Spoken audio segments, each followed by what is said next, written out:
Hi, ನಮಸ್ಕಾರ. ನಾನು ನಿಮ್ಮ ಪ್ರೀತಿಯ ಈರಣ್ಣ ಪಟ್ಟಣ ಶೆಟ್ಟಿ. ಮೊಟ್ಟ ಮೊದಲ ಬಾರಿಗೆ ಕರ್ನಾಟಕದ ಎಲ್ಲ ನನ್ನ ಸ್ಪರ್ಧಾ ಜಗತ್ತಿನ ಸ್ಪರ್ಧಾ ಮಿತ್ರರಿಗೆ ನಿಮ್ಮ ಪ್ರೀತಿಯ ಈರಣ್ಣ ಪಟ್ಟಣ ಶೆಟ್ಟಿಯಿಂದ ಎಲ್ಲರಿಗೂ ಶ್ರದ್ಧಾಪೂರ್ವಕ ನಮಸ್ಕಾರಗಳು. ಸ್ನೇಹ ಮಿತ್ರರೇ, ನನ್ನ ಈ ತರಗತಿಯನ್ನು ಮೊದಲ ಬಾರಿಗೆ ಯಾರಾದರೂ ವೀಕ್ಷಿಸ್ತಾ ಇದ್ದರೆ ಈ ನನ್ನ ಚಾನೆಲನ್ನು ಸಬ್ಸ್ಕ್ರೈಬ್ ಮಾಡಿ, ಪಕ್ಕದಲ್ಲಿ ಕಾಣಿಸುವಂಥ ಬೆಲ್ ಐಕಾನನ್ನು ಟಚ್ ಮಾಡಿ, ಎಲ್ಲ ನಿಮ್ಮ ಸ್ನೇಹ ಮಿತ್ರರಿಗೂ ಶೇರ್ ಮಾಡಿ. ನನ್ನ ತರಗತಿಯ ಬಗ್ಗೆ ಇಷ್ಟ ಆದಮೇಲೆ ಲೈಕ್ ಮಾಡಿ, ಕಮೆಂಟ್ ಮಾಡಿ. ಏನಾದರೂ ಅಭಿಪ್ರಾಯ ಇದ್ದರೆ ಕಮೆಂಟ್ ಮಾಡೋದನ್ನು ಮರಿಬೇಡಿ ಸ್ನೇಹಿತರೆ. ಓಕೆ ಸ್ನೇಹಿತರೆ, ನನ್ನ ಹಿಂದಿನ ವಿಡಿಯೋದಲ್ಲಿ ಭಾರತದ ನದಿಗಳ ಬಗ್ಗೆ ಹೇಳುವಾಗ ಸಿಂಧೂ ನದಿಯ ಬಗ್ಗೆ ಹೇಳಿದ್ದೆ. ಇವತ್ತಿನ ನಮ್ಮ ಮುಂದುವರೆದ ಭಾರತದ ನದಿಗಳ ಮುಂದಿನ ಅಧ್ಯಯನವೇ ಭಾರತದ ನದಿಗಳಲ್ಲಿ ಉತ್ತರ ಭಾರತದ ನದಿಗಳಲ್ಲಿ ಸಿಂಧೂ ನದಿಯನ್ನ ಹೇಗೆ ಹೇಳಿದ್ನೋ ಅದೇ ಉತ್ತರ ಭಾರತದ ಪ್ರಮುಖ ನದಿಗಳಲ್ಲಿ ಮುಂದಿನ ಅಧ್ಯಯನ Ganga. Okay dear friends, Ganga ನದಿ ಬಹುಶಃ ಗೊತ್ತಿರಬಹುದು ನಿಮಗೆ. ಭಾರತದ ದೇವ ನದಿ, ಭಾರತದ ಜೀವ ನದಿ, ಭಾರತದ ಪವಿತ್ರ ನದಿ. ಅದೆಷ್ಟೋ ಆಯುರ್ವೇದಿಕ ಗಿಡಮೂಲಿಕೆಗಳಿಗೆ ಪ್ರಸಿದ್ಧವಾಗಿದ್ದಂಥ ಆವತ್ತಿನ ಹಿಮಾಲಯ ಪರ್ವತ ಹೇಗೆ ಹೆಸರಾಗಿತ್ತೋ ಇವತ್ತಿಗೂ ನಮ್ಮ ಗಂಗಾ ನದಿಯು ಅಷ್ಟೇ ಪ್ರಮುಖವಾಗಿರುವಂತಹ ಹೆಸರಾಂತ ನದಿಯ ನೀರಿನ ರಹಸ್ಯದ ಒಂದು ಮಾಹಿತಿಯನ್ನ ಈ ನದಿಯಿಂದ ನಾವು ನೋಡ್ತೀವಿ ಸ್ನೇಹಿತರೆ. ಈಗ ನೋಡ್ತಾ ಹೋಗೋಣ ಗಂಗಾ ನದಿಯ ಇತಿಹಾಸ. ಕೆಲವೊಬ್ಬರಿಗೆ ಗೊಂದಲ ಇದೆ, ಗಂಗಾ ನದಿಯಲ್ಲಿ ಉಗಮ ಆಗುತ್ತೆ ಅಂತ. ಕೆಲವರು ಗಂಗೋತ್ರಿ ಅಂತ ಹೇಳ್ತಾರೆ, ಕೆಲವೊಬ್ಬರು ಗಂಗೋತ್ರಿ ಗೋಮುಖ ಅಂತ ಹೇಳ್ತಾರೆ. ಸ್ನೇಹಿತರೆ, ಗಂಗೋತ್ರಿ ಗೋಮುಖ ಯಾವುದೂ ಅಲ್ಲ ಸ್ನೇಹಿತರೆ. ಗಂಗಾ ನದಿ ಉಗಮ ಆಗಬೇಕಾದ್ರೆ ಮೊದಲ 2 ಜಲಮೂಲಗಳಿಂದ ಸೃಷ್ಟಿಯಾಗಿರುವಂತ 2 ಸಣ್ಣ ಹಳ್ಳಗಳು ಉಗಮ ಆಗಿರ್ತವೆ. ಆ ಹಳ್ಳಗಳು ಮುಂದೆ ಹೋಗಿ ಒಂದು ಸ್ಥಳದಲ್ಲಿ ಕೂಡಿದ ಮೇಲೆ ಅದಕ್ಕೆ ಗಂಗಾ ಅಂತ ಕರಿತೀವಿ ಸ್ನೇಹಿತರೆ. ಅದರ ಇತಿಹಾಸ ಈಗ ಹೇಳ್ತಾ ಹೋಗ್ತೀನಿ, ನೋಡ್ತಾ ಹೋಗಿ ಸ್ನೇಹಿತರೆ. ಇದು ಉತ್ತರಾಖಂಡ ರಾಜ್ಯ. ಉತ್ತರಾಖಂಡ ರಾಜ್ಯದ ಹಿಮಾಲಯದ ಗಢವಾಲ ಜಿಲ್ಲೆಯ ಬದ್ರಿನಾಥ ಎಂಬಲ್ಲಿ ಅಲಕಾನಂದ ನದಿಯು ಮತ್ತು ಗಂಗೋತ್ರಿಯ ಗೋಮುಖ ಎಂಬಲ್ಲಿ ಭಾಗೀರಥಿ ನದಿಯು ಇಲ್ಲಿ ಅಲಕಾನಂದ ನದಿ, ಇಲ್ಲಿ ಭಾಗೀರಥಿ ನದಿಯು 2 ಪ್ರತ್ಯೇಕವಾಗಿ ಜನ್ಮ ಪಡೆಯುತ್ತವೆ. ಅದೇ ಉತ್ತರಾಖಂಡ ರಾಜ್ಯದ ಮಧ್ಯಭಾಗದಲ್ಲಿರುವ ದೇವಪ್ರಯಾಗ ಎಂಬಲ್ಲಿ 2 ನದಿಗಳು ಏನಾಗ್ತವೆ, ಸಂಗಮ ಆಗ್ತವೆ. ಆ ದೇವಪ್ರಯಾಗದಲ್ಲಿ ಸಂಗಮವಾದ ತಕ್ಷಣ ಅದು ಗಂಗಾ ಎಂಬ ಹೆಸರಿನೊಂದಿಗೆ ಮುಂದುವರಿಯುತ್ತದೆ. ಇದೇ ದೇವಪ್ರಯಾಗ ನಮ್ಮ ಗಂಗಾ ನದಿಯ ಉಗಮ ಸ್ಥಳ. ನೆನಪಿಟ್ಕೊಳ್ಳಿ, ದೇವಪ್ರಯಾಗ ಗಂಗಾ ನದಿಯ ಮೂಲ ಜನ್ಮಸ್ಥಳ. ಕನ್ಫ್ಯೂಸ್ ಆಗಕ್ಕೆ ಹೋಗಬೇಡಿ, ಈಗಲೇ ಹೇಳಿದ್ದೀನಿ ಸ್ನೇಹಿತರೆ. ಹಿಮಾಲಯದ ಗಢವಾಲ ಜಿಲ್ಲೆಯ ಬದ್ರಿನಾಥ ಎಂಬಲ್ಲಿ ಅಲಕಾನಂದ, ಗಂಗೋತ್ರಿ ಗೋಮುಖ ಎಂಬಲ್ಲಿ ಭಾಗೀರಥಿ ನದಿ. ಅಲಕಾನಂದ, ಭಾಗೀರಥ ನದಿ 2 ಪ್ರತ್ಯೇಕವಾಗಿ ಜನ್ಮ ಆಗಿರ್ತಾವ. ದೇವಪ್ರಯಾಗದಲ್ಲಿ ಸಂಗಮವಾದ ತಕ್ಷಣ ಗಂಗಾ ಎಂಬ ಹೆಸರನ್ನು ಪಡೆದು ಮುಂದುವರಿಯುತ್ತೆ. ಗಂಗಾ ಎಂಬ ಹೆಸರು ಪಡೆದ ಮುಂದುವರೆದ ಗಂಗಾ ನದಿಯು ಉತ್ತರ ಪ್ರದೇಶದ ಅಲಹಾಬಾದ್ನಲ್ಲಿ, ಇಂದಿನ ಪ್ರಯಾಗ ರಾಜ್ಯದಲ್ಲಿ ಹರಿಯುವಾಗ ಉತ್ತರಾಖಂಡ ರಾಜ್ಯದ ಯಮನೋತ್ರಿ ಎಂಬಲ್ಲಿ ಹರಿದು ಬಂದಿರುವ ಯಮುನಾ ನದಿ ಮತ್ತು ಸರಸ್ವತಿ ನದಿ 3 ನದಿಗಳು ಉತ್ತರ ಪ್ರದೇಶದ ಪ್ರಯಾಗ ರಾಜ್ಯದಲ್ಲಿ ಸಂಗಮವಾಗ್ತವೆ. ಯಾವ ಪ್ರಯಾಗ ರಾಜ್ಯದಲ್ಲಿ ಸಂಗಮ ಆಗ್ತಾವೋ ಗಂಗಾ, ಯಮುನಾ, ಸರಸ್ವತಿ ನದಿ 3 ನದಿಗಳು ಸಂಗಮವಾಗ್ತಾವೋ ಅದೇ ಪ್ರಯಾಗ ರಾಜ್ಯವನ್ನು ಭಾರತದ ತ್ರಿವೇಣಿ ಸಂಗಮ ಅಂತ ಕರೀತಾರೆ. ಭಾರತದ ತ್ರಿವೇಣಿ ಸಂಗಮ ಇಲ್ಲಿ ಬರೀತಿ ನೋಡಿ, ಭಾರತದ ತ್ರಿವೇಣಿ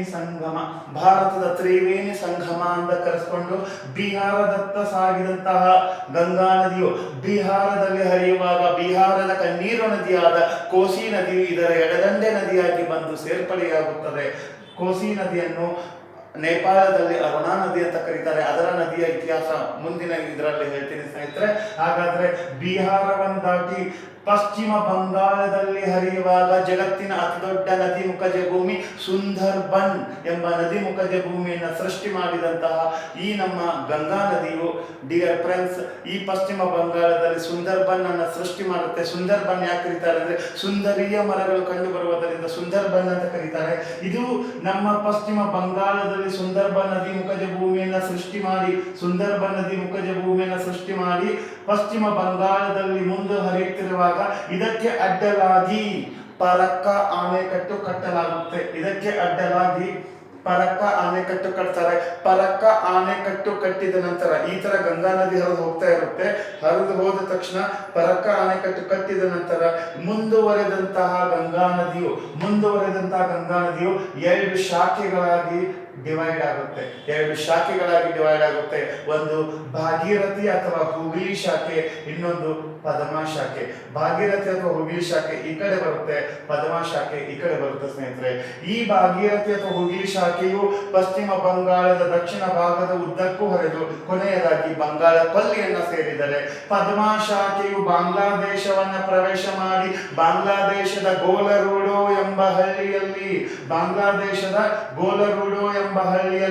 ಭಾರತದಿಂದ ಬಂದಿರುವ ಬ್ರಹ್ಮಪುತ್ರ ನದಿಯೊಂದಿಗೆ ಸಂಗಮವಾಗುತ್ತದೆ.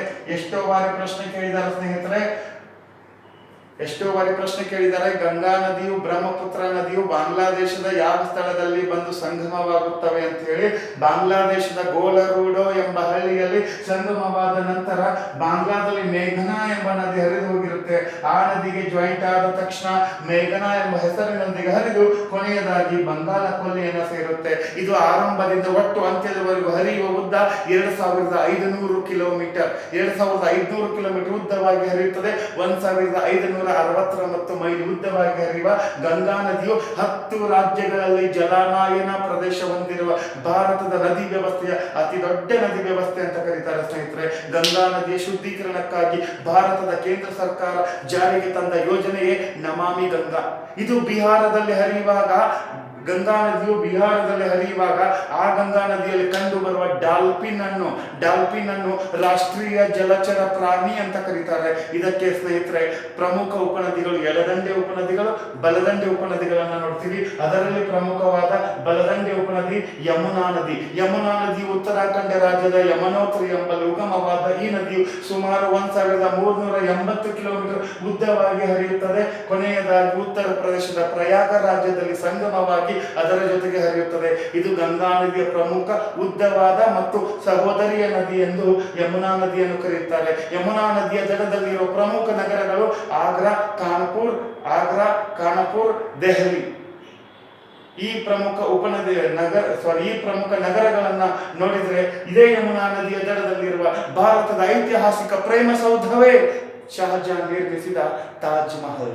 ಸ್ನೇಹಿತರೆ, ಇದು ಬಲದಂಡೆಯ ಪ್ರಮುಖ ಉಪನದಿಗಳಾದರೆ ಡಿಯರ್ ಫ್ರೆಂಡ್ಸ್, ಎಡದಂಡೆ ಬಲದಂಡೆ ಪ್ರಮುಖ ಉಪನದಿಗಳು ರಾಮಗಂಗಾ, ಗಂಡಕ, ಕೋಸಿ, ಘಾಗ್ರಾ, ಅದೇ ರೀತಿ ದಾಮೋದರ, ಚಂಬಲ್, ಬೆಟ್ಟವಾ, ಕೆನ್ ಮುಂತಾದ ಉಪನದಿಗಳು ಗಂಗಾ ನದಿಯ ಪ್ರಮುಖ ಉಪನದಿಗಳಾಗಿವೆ ಸ್ನೇಹಿತರೆ. ಕೊನೆಯದಾಗಿ ಇದು ಅಂತಿಮವಾಗಿ ಬಂಗಾಳ ಕೊಲ್ಲಿಯಲ್ಲಿ ಸೇರುತ್ತೆ ಸ್ನೇಹಿತರೆ.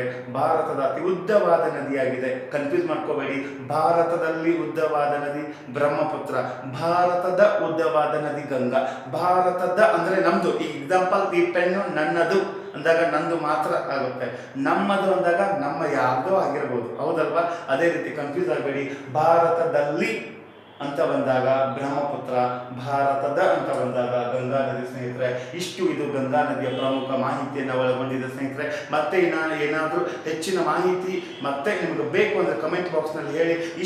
ಇಷ್ಟು ಮೇಲೆ ಇಲ್ಲಿವರೆಗೂ ಎಷ್ಟೋ ಎಕ್ಸಾಮ್ಗಳಲ್ಲಿ ಪ್ರಶ್ನೆಗಳು ರಿವಿಷನ್ ಆಗಿದ್ದಾವೆ. ಮುಂದೆ ಕೇಳಬಹುದಾದ ಮಾಹಿತಿಯನ್ನು ಸಹ ಇದರಲ್ಲಿ ಹೇಳ್ಕೊಟ್ಟಿದ್ದೀನಿ. ಇಷ್ಟು ಕ್ಲಿಯರ್ ಆಗಿ ತಿಳ್ಕೊಂಡ್ರೆ ಭಾರತದ ಹೆಮ್ಮೆಯ ನದಿ ಗಂಗಾ ನದಿಯ ಬಗ್ಗೆ ತಿಳ್ಕೊಂಡಂಗಾಗುತ್ತೆ ಸ್ನೇಹಿತರೆ. ಇದೇ ಪ್ರಯಾಗರಾಜ್ ಅಂತ ಹೇಳಿದ್ವಲ್ಲ, ಇಲ್ಲೇ ಕರೆಂಟ್ ಅಫೇರ್ಸ್ ಕ್ವಶನ್ ಕೇಳೋ ಸಾಧ್ಯತೆ ಇರುತ್ತೆ. ಇಲ್ಲಿ ಮೊನ್ನೆ ಅರ್ಧ ಕುಂಭಮೇಳ ಅಂತ ನಡೀತು, ಹೌದಲ್ವಾ?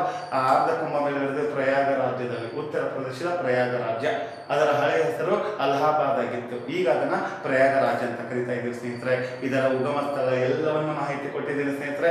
ಪಾಸ್ ಮಾಡಿ ಅಥವಾ ಮತ್ತೆ ಇನ್ನೊಮ್ಮೆ ಆರಂಭದಿಂದ ನೋಡಿದರೆ ಈ ನದಿಯ ಸಂಪೂರ್ಣ ಮಾಹಿತಿ ನಿಮಗೆ ಅರ್ಥ ಆಗುತ್ತೆ ಅಂತ ಅನ್ಕೊಂಡಿದ್ದೀನಿ. ಮುಂದಿನ ಮತ್ತೆ ವಿಡಿಯೋದೊಂದಿಗೆ, ಮುಂದಿನ ನದಿಯೊಂದಿಗೆ ಅಂದರೆ ಬ್ರಹ್ಮಪುತ್ರ, ಉತ್ತರ ಭಾರತದ ಪ್ರಮುಖ ನದಿಗಳಲ್ಲಿ ಒಂದಾಗಿರುವ ಬ್ರಹ್ಮಪುತ್ರ ನದಿ ಎಂಬ ಅಧ್ಯಯನದೊಂದಿಗೆ ಬಂದು ವಿಡಿಯೋ ಕಂಟಿನ್ಯೂ ಮಾಡ್ತೀನಿ ಸ್ನೇಹಿತರೆ. ಈ ತರಗತಿ ಇಷ್ಟ ಆಗಿದ್ರೆ ಲೈಕ್ ಮಾಡಿ, ಕಮೆಂಟ್ ಮಾಡಿ, ಶೇರ್ ಮಾಡಿ ಅಂತ ಹೇಳ್ತಾ ಮತ್ತೊಮ್ಮೆ ಭೇಟಿ ಆಗ್ತೀನಿ. ಅಲ್ಲಿವರೆಗೂ ಜೈ ಹಿಂದ್, ಜೈ ಕರ್ನಾಟಕ.